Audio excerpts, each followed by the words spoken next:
Combien de Liégeois savent, passant à côté, depuis quand s'élève à un jet de pierre du palais l'église Saint-Servais.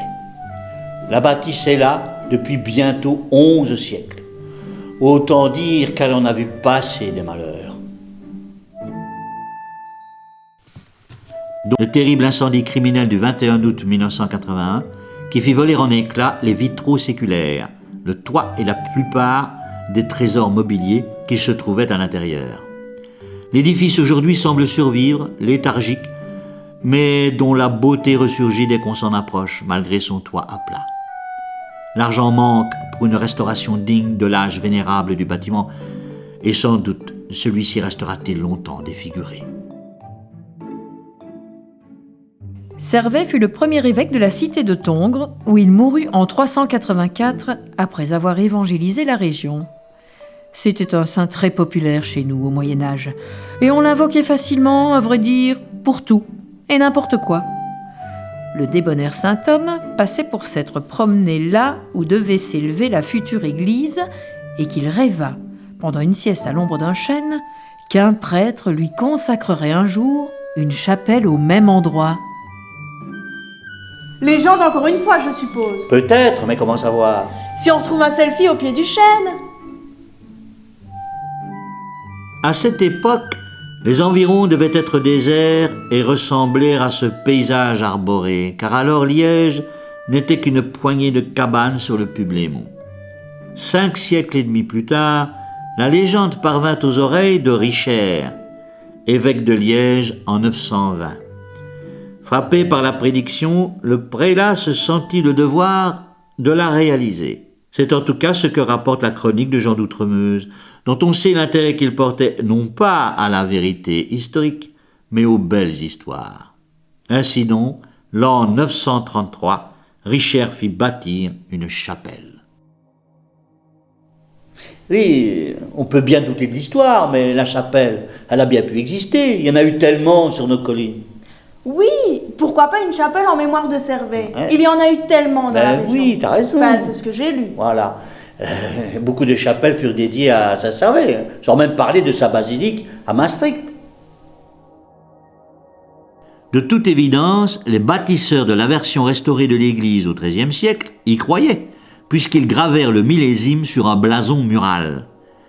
Les historiens pensent toutefois que la chapelle se développa surtout après l'édification du rempart par Notger, afin de servir de lieu de culte aux habitants qui se trouvaient hors les murs.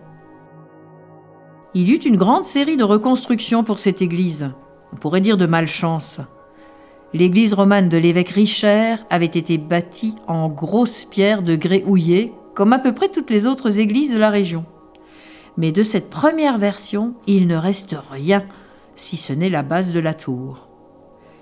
Une église gothique à 3 nefs fut substituée à l'église romane, laquelle vit sa nef et sa tour s'effondrer et fut à son tour remplacée en 1584 par une 3e église d'un style gothique flamboyant. Cette 3e version fut ensuite maladroitement restaurée, d'abord en 1785, maladresse bientôt aggravée par les saccages de la Révolution. Une autre restauration survint en 1849, qui, sous le prétexte de rattraper les dégâts antérieurs, les aggrava.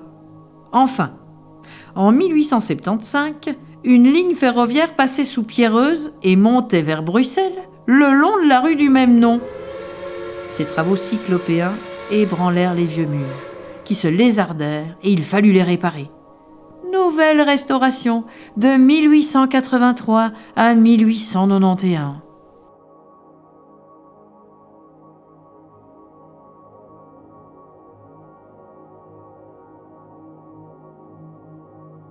Curieux tout de même. Ah bon, quoi? Imagine un peu. L'église surplombant le défilé permanent des trains qui sifflaient, s'arrêtait, repartait en bas. Et pourtant, ce ne fut pas une période de calme pour le bâtiment, qui fut restauré encore en 1933, puis vit les grands travaux des années 70 raser l'ancienne gare néogothique et défigurer copieusement le quartier pendant plus de 20 ans, jusqu'à ce malheur culminant de l'été 1981 qui emporta la toiture et les vitraux. L'église passe pour être la plus ancienne de la cité. Elle a connu tant de vicissitudes qu'elle est, on peut le dire, une survivante. Hauteur des nefs abaissées, fenêtres bouchées, puis rouvertes, murs plâtrés puis déplâtrés, portes d'entrée déplacées.